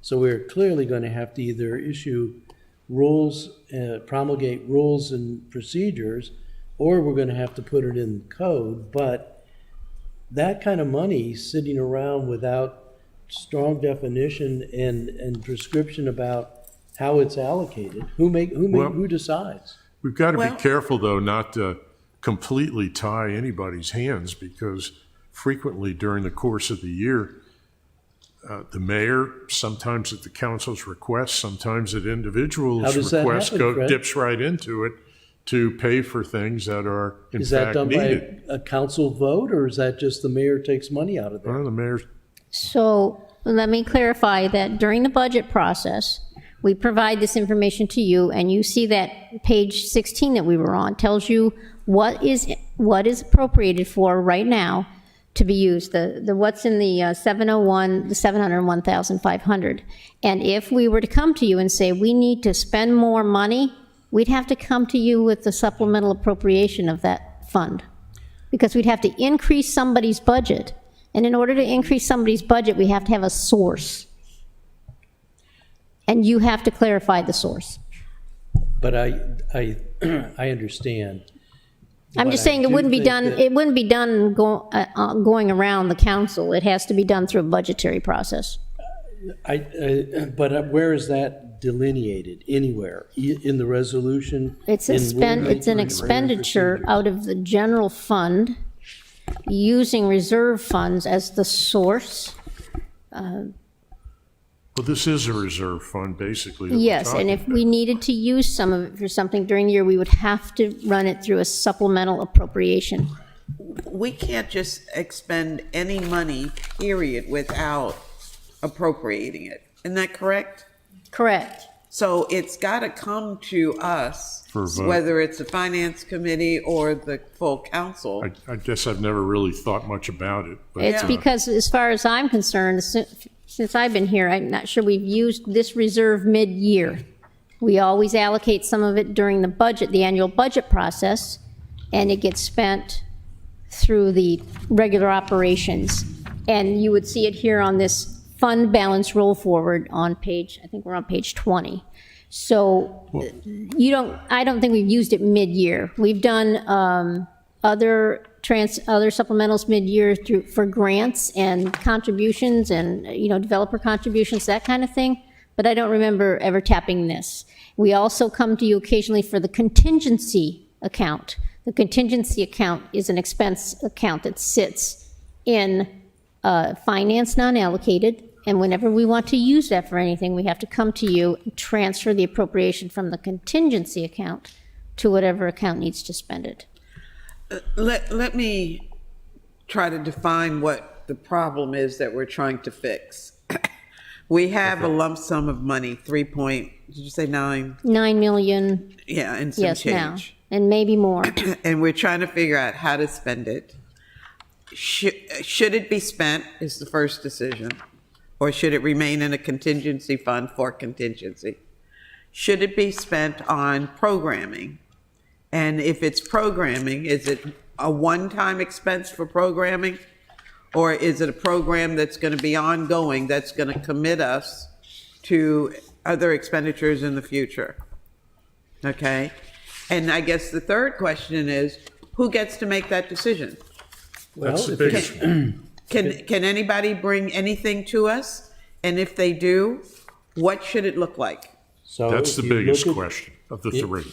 Okay, If you look so at the city code, Well, 61620, it defines supplemental allocations, and it says that any department head can put in for a supplemental allocation. The department head shall submit a request in writing to the finance director. Once reviewed by the finance director, shall forward the request to the city manager and the mayor for consideration. Within 10 working days, the mayor shall consider the request and forward a recommendation to the finance committee. The finance committee, and we just did essays today, the finance committee shall report its findings to the city council. Final action shall be taken by the city council after receipt of the finance committee's recommendation. Unless a hearing is requested by a majority of the council, final action shall be taken at that same meeting. And then this goes on to a B, C, and D. But so as Director Dickinson said, these monies would be allocated as a supplemental. The real question is, how are these dollars characterized either in code or in rule?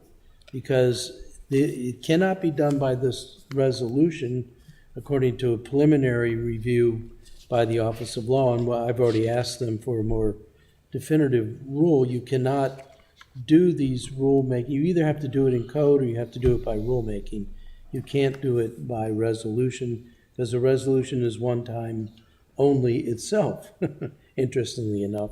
But even in the resolution, you have the budget stabilization in the capital fund, and it says after you reach the 3% level maximum, may be assigned for contingencies appropriated for one-time use expenditures or appropriated for unfunded pension or other post-employment benefits. It is something that's nebulous. It's neither the budget stabilization or the capital reserve fund. It's like the leftover fund. So if we put it in the budget stabilization fund, which I think we're going round in a circle here, does that restrict the uses? So the uses are already restricted, just like the budget stabilization fund. I'm calling it a fund, but let's call it a reserve so we don't confuse it with what's defined as a fund in the code. The capital reserve and the budget stabilization reserve and the one-time reserve can only be used if we come to you for an appropriation during either, right now, the annual budget process, or supplemental requests during the year.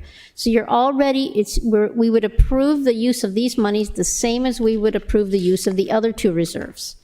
The process is the same. What you're trying to clarify is this one-time definition seems nebulous. It says one-time purposes or making a contribution to the pension fund or to the OPEB fund, because both of those are one-time issues. You can just say, hey, we have an unfunded liability in pension. Let's throw a couple $1 million at it and get it down. And you give it that one-time infusion of funds. So that is a one-time purpose. And I think when they wrote the policy, they were saying you can use it for a one-time item in your operating budget, or you can make a contribution to the pension fund, or you can make a contribution to the OPEB fund, to kind of better define what one-time uses might be.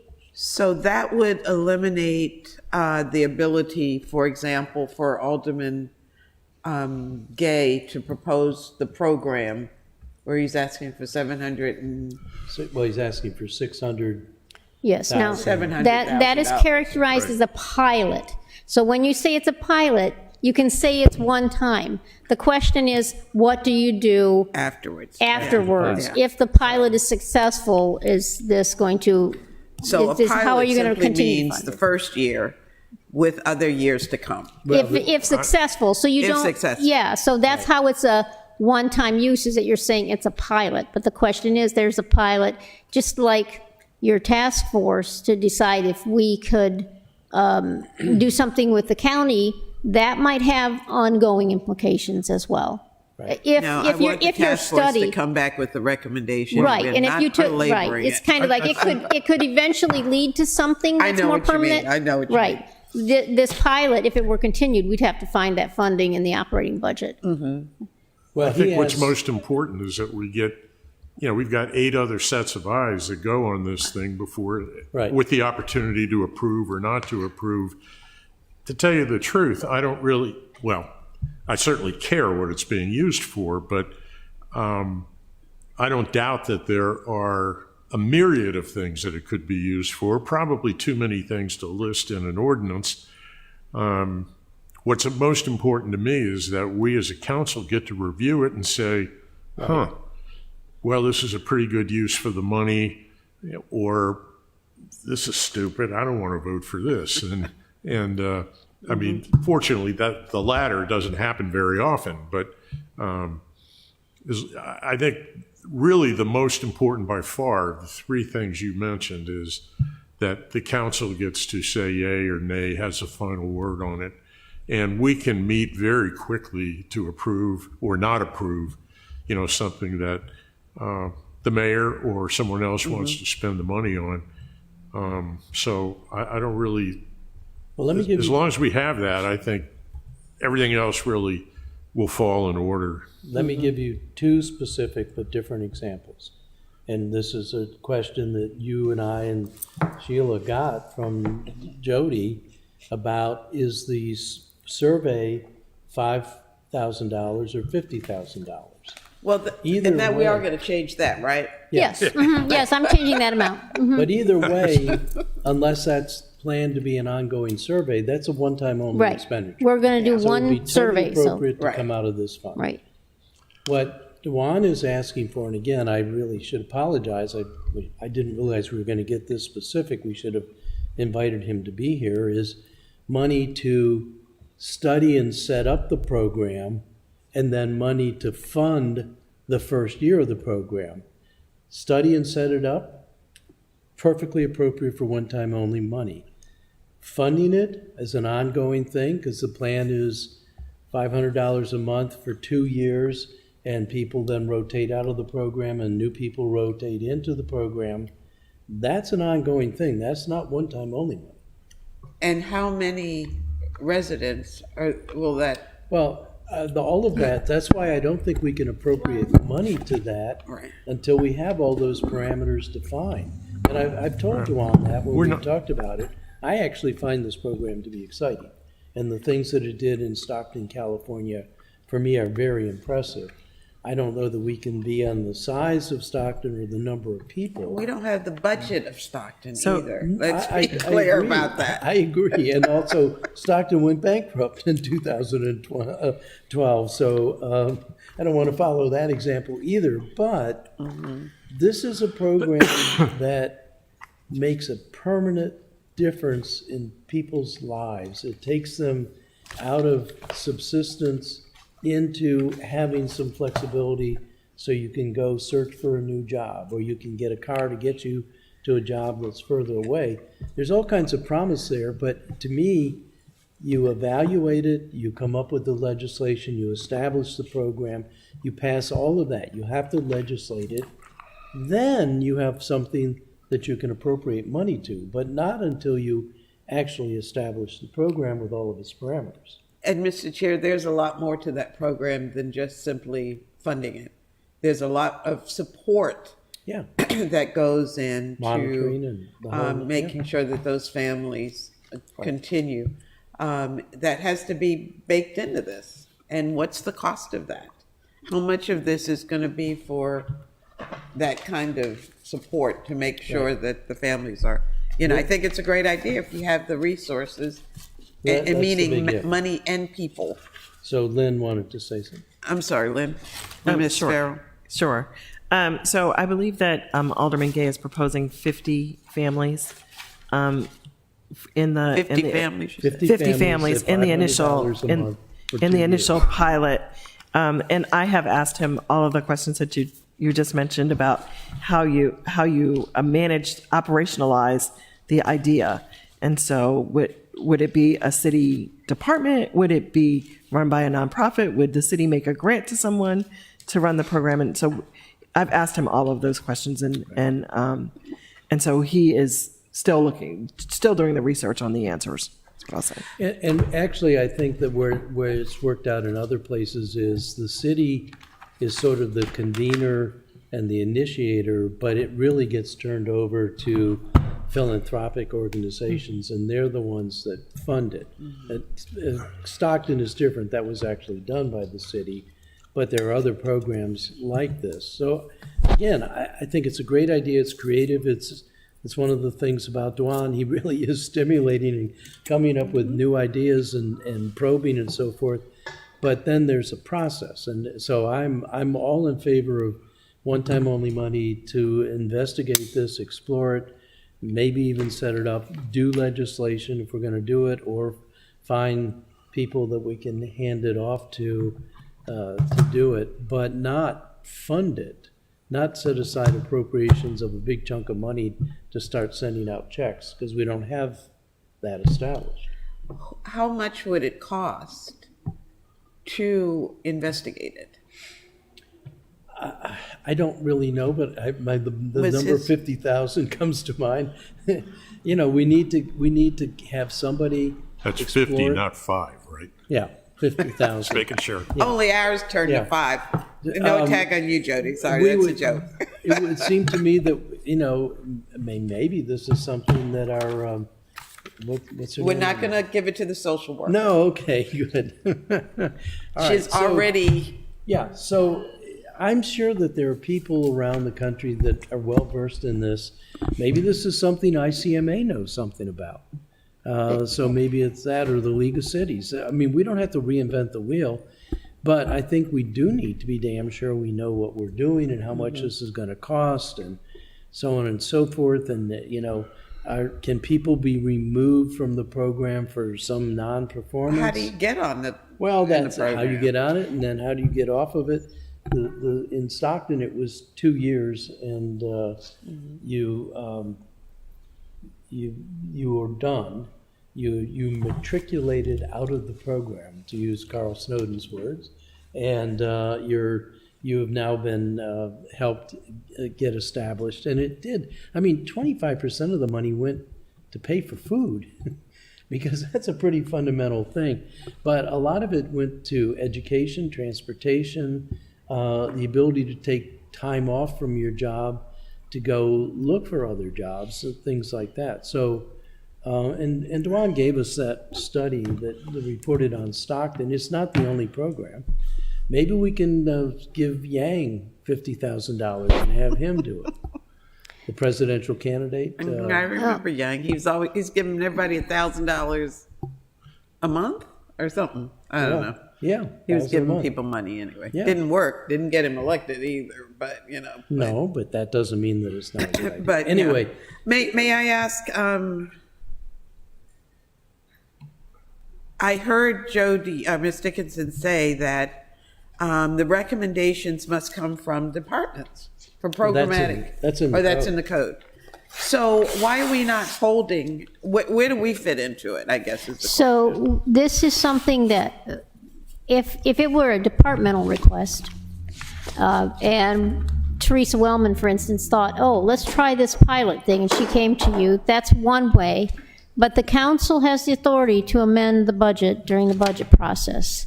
And so during this amendment process, one of the council members has said, let's try this pilot. And that is you're given that authority to amend the budget for those types of things. And we are here to make sure we give our opinion on what happens when we make this decision and what road we go down. What are we getting into in the future? As a part of the amendment process, we've asked Teresa Wellman to comment on this program and how she might envision something like this happening. Isn't she getting ready to retire? You know, I don't know. I would don't think say so that. at some point. That's what I had heard. So every time- we can't put it on and her so plate. I know, and this Teresa is Wellman. this from the standpoint of the city and our limited staff. That is the starting point of something like this, or our social worker that would understand where would be the right place to go if we were going to research it, and then design some kind of pilot. And then hire probably a local nonprofit to run it, since our staff is limited, to run it, and you'd have to have somebody looking at the application to decide whose need I fits see this. my colleagues packing up, so obviously this Yeah, discussion yeah, is so- almost over. Exactly, We yeah, I haven't guess made so. a single decision Well, about whatever what's give you going to that go idea. on. Is that what this is for? I thought we were going to be able to make a recommendation to the full council. no one has stopped debate. On and the resolution? Yeah, but the message is very There's- clear I mean, when you how- start how to can you pack even up. read that, right? I just got it for this there's meeting. the resolution has been passed in This 2018. is old. This is 18. Yeah, So okay. all we're discussing now, so far, what I've concluded is one time only is basically in the eye of the beholder. And we are the beholders. We are the 9 votes that decide whether something is one time only or not, and appropriate to come out of that fund, either in the budget or down the road as a supplemental appropriation. If during the year a department comes in and says to the finance director, I need $400,000 right now to do something for Hawkins Cove, we'll just take it out of the air. And the finance director reviews and says, this seems like it's appropriate, sends it to the city manager and the mayor. They have X number of days, I think it's 10 days. And then it's sent to the finance committee, which is us. And it says, here's a request for a supplemental appropriation, just like we did umpty times today.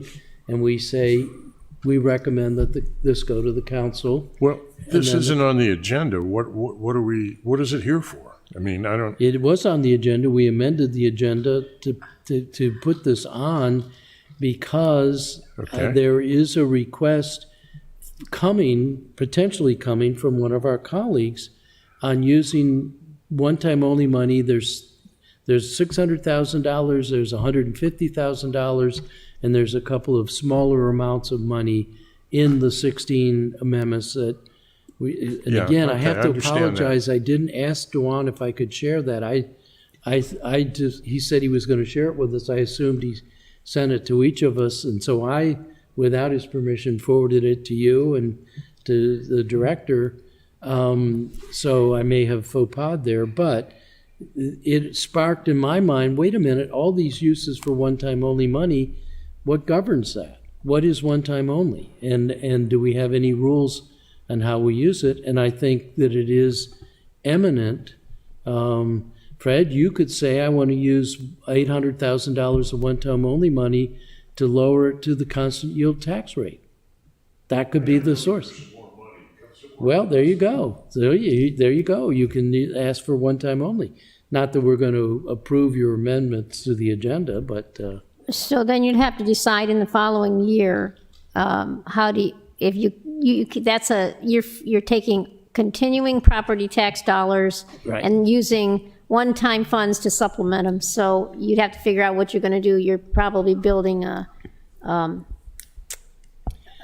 budget deficit there.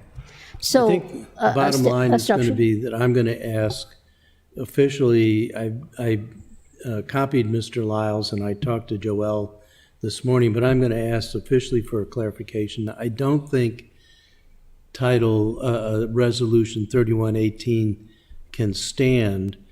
I think I'm hearing from the finance director the preference is to issue that as rules and procedures rather than right, that's what I was hardwired. going to say. I And see that's- that policy as a mechanism of setting a rule or a procedure, and if we want to go into more detail, we do it there, and if we want to stop calling it a fund, we call it something else, and then we further explain any criteria that needs to be used to measure what a one-time use is, that it go into the policy, not into the code. Right. So this was an anticipation of dialogue that we would be having on the 7th. well, Mr. Chair, I'll go over, I mean, I'll support anything you as chair, want to do on this thing, but are we kind of changing the rules in midstream? Don't we need legislation? We don't have rules. But we do have rules for supplemental appropriations. That's in the Okay. code. And I think that the But we finance break our director- rules all the time. We had a rule that said no amendments We after don't- the 17th, and here we're talking this whole time about amendments coming in after the 17th. Right. So our rules mean absolutely nothing. Let's be clear about that. Be honest about it. Okay, so if we're going to break our own rules, then there are no rules that apply. Anything can happen. Okay. So monies can be spent however, willy-nilly, anybody. My concern, and I want to be clear, there's 3.9 million plus out there. I don't want anybody to think that that money is just free money that they can use for anything. I thought we were going to come up with some standards, which is my exact terminology, standards for how these monies can be used. And we have not done that. No. So do we obviously have no interest in doing No, that. I think we do, and I think that Director Dickinson has said that she wants, now that I've brought this to everybody's attention, she would like to promulgate rules and procedures that are specific to these three buckets of money: the budget stabilization reserve, Okay. the capital reserve, and the one-time only reserve. And there is in the resolution specific language. If you look at it, it can be used to do a lot of different things, including pay down pension So plans you and want it things to like be that. one time only? That- Expenses? Or you I don't just think want it? we either need to put it in code, which I understand the resistance to doing that, or promulgate rules. Well, And Ms. that Dick, can't happen. I Right don't- now, by virtue of passing the mayor's budget, if we pass the mayor's budget as submitted, we have approved $701,500 use of one-time only funds. So it has come to the council in the form of a budget, and we have majority, or maybe it's unanimous vote that we approve the mayor's budget. But that doesn't speak to the, So Ken, The fund. so I think mean, the question is, you're saying that we need to revise the guidance that tells us how we can spend those funds. Do we need to do it before June 7th? I wouldn't think, the thing is, that's a lot of work before the 7th. Right now, I'm very busy creating 16 to 20 new amendments. So that's, what 20 new amendments? I don't understand. There can't be any new amendments. yeah. Well, All the 16 amendments are in, they're done. There's I no have, more I amendments. have more, well, I have to draft them because there's nothing that prohibits a councilman from introducing an amendment on the floor. And right now, it's not in form of an amendment. It's just in the form of a bullet list. I'm sorry, I didn't mean to cut you off, but the decision we made to not accept amendments after the 17th was useless, ignored. We don't have that. I mean, Only if we choose to ignore it. I You- don't plan to vote, I don't plan to second any further amendments to the budget, and I certainly don't plan to vote in favor of any further amendments to the budget. and the three people that were in my lunch last week all agreed that we would not support any new amendments after the 17th. Right? So if we stick to our grounds, that's 4 votes. Fred, Alderman Payon, I don't know where you are. But the rules are the rules. You know, I'm the teacher. The rules are the rules. Sometimes I don't know where I am either, but Yeah, well, we know that. So that's why I have to sit over there near you so I can tell you. well, Sorry. there are only 2 seats up there, and being a gentleman, I decided to let Well- ladies take the seat up on the podium. Thank you. But Thank so- you. You didn't have any choice of me taking the seat, but thank you anyway. I was here long before you this Well, morning. that's true. I could have sat over there, but you know, we should be up here. To I your think all the point, equipment should be. Alderwoman, I believe sorry. the way we're leaving this is we will be expecting the finance director to look at this, all of that resolution. There's a whole bunch more stuff in the resolution, none of which is valid in terms of code. It can't overwrite the code, and it doesn't add to code. And decide what, if anything, should be an amendment to the code, Title 16, and what should be repromulgated as rules according to the legislation we just passed a couple months ago, Title 2, 04, 090, and promulgate rules. And that will be. And that can't be done before June 7th. No, I So don't that's think what I'm that- saying. We can't I do it think before we're- this budget process. Can we make that a goal of the future budget process so that we get these more clarified in a form that you're happy with? So the budget is fine if we pass like the resolution for the survey and decide that's 50,000, that can make that $751,500. So we amend that. That's a one-time only use of money. And if we decide any other uses of money for the budget, we don't have to go through all of the supplemental appropriation because we're approving the budget. But anytime for the rest of the year, if we want to use money out of this fund, this reserve, it would have to be promulgated just like any other supplemental appropriation per Title 616.020 or 030 supplemental appropriations. So I think we're good. I think we have a roadmap. And I think you're right, Alderman Payon. It can't just be spent without the council knowing and approving it. So I think we're good, and I think this was a good discussion. Okay, but please indulge me. I will. What's going to change on Monday when we have our meeting? Nothing. Well, the amount of the one-time only money may change from $701,500. So, yes, some so other right now, the administration has proposed that you use $701,000 of that reserve. Then we're going to consider each of the amendments, both the amendments that we've already discussed and numbered, and anything which another council member introduces and is seconded, you will consider those amendments as well. And my point was that I have to write them up in amendment form. If there is a second, then you've got to talk about them on the floor. You have to have something on paper as an amendment. And that's our job. For the finance office is doing that for the budget ordinance. So we have to prepare them. What happens to them after we prepare them is up to the council. I think it is grossly unfair for you to have to create all of these amendments, and I'm looking at them right now, all 16 of them. And Some that, without the department's acknowledgement. One, I see this honed in on the return check fee. Is your department, I mean, was there, if there's no discussion, first of all, the rules are broken, so we have new amendments coming in. Secondly, it appears as if departments have not been brought into the loop on what these cuts are. And we are preparing departments for this debate on the 7th to come and defend anything that's impacting their budget. I think it's unfair that you have to create all of these amendments.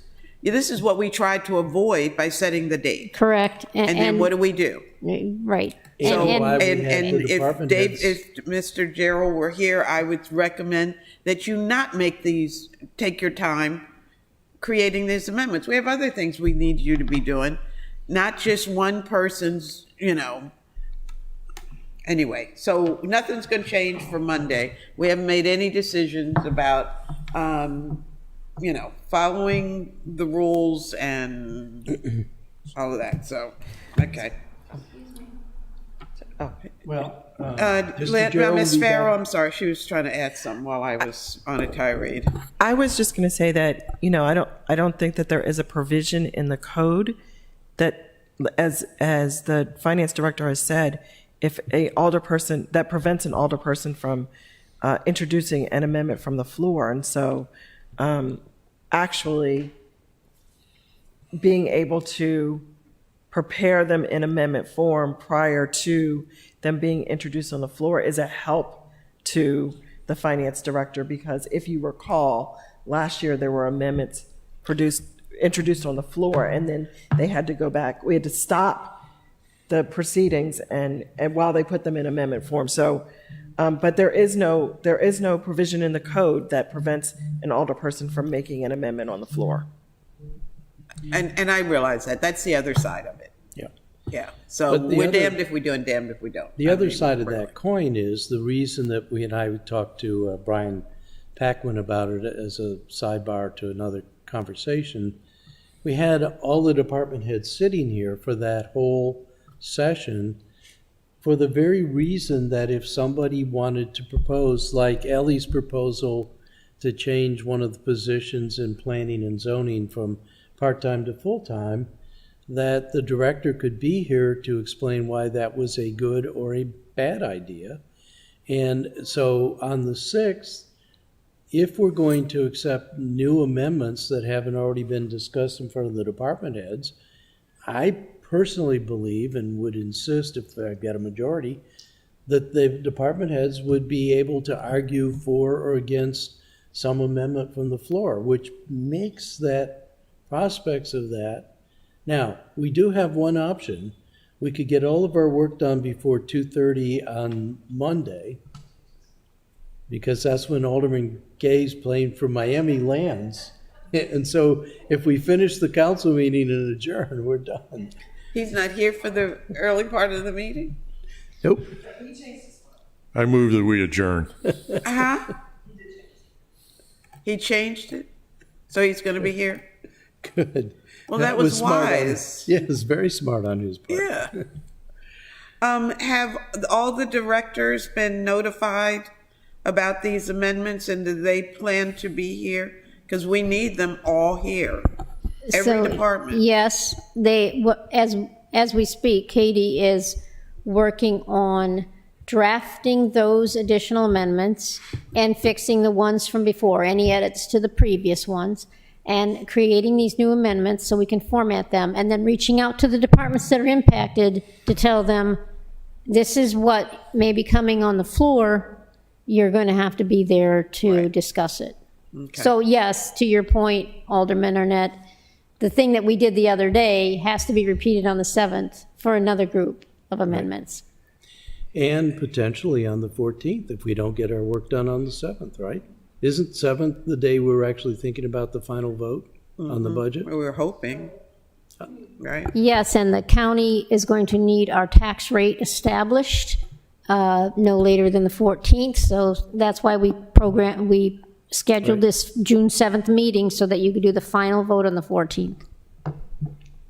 So in answer to your point, Alderwoman Finlayson, I do think maybe we do need to codify this budget process so that it will be in code that you can't submit amendments after such and such a point, either by rulemaking or by code making. Well, it's too late for us to do that now, I so know, we I can agree. do that put that in the parking lot, and we'll do that in September. By the way, for everybody's edification, I asked Brian if he enjoyed the meeting. He said absolutely not. He hated it, but he was thankful that Brian Paquin was thankful that we provided the opportunity for him to be here to discuss and hear the amendments and to discuss it. So nobody enjoyed those long sessions, but they did understand that we were doing that for their benefit. Well, it would be nice if they could, if we're going to really evaluate and visit all of these amendments, that they be grouped by department. And so the department heads don't have to be here for everything, waiting for their one to come up and then another hour for another one of theirs to come up, to put them in some sort of order. I know, Jody, that's just putting. I'm just not sure that's possible because some of the amendments take it from one department and move it to another department, and so you're going to want each one to comment on it. So I'm not sure that would work on these. There's supposedly more coming, but I haven't seen the additional few. There are more coming? Yes, he alluded to additional amendments that he was going to give us to draft, and I don't have them. No. Mm-mm. He said 6. He's had 6 more. And he may not be the only older person coming in with amendments.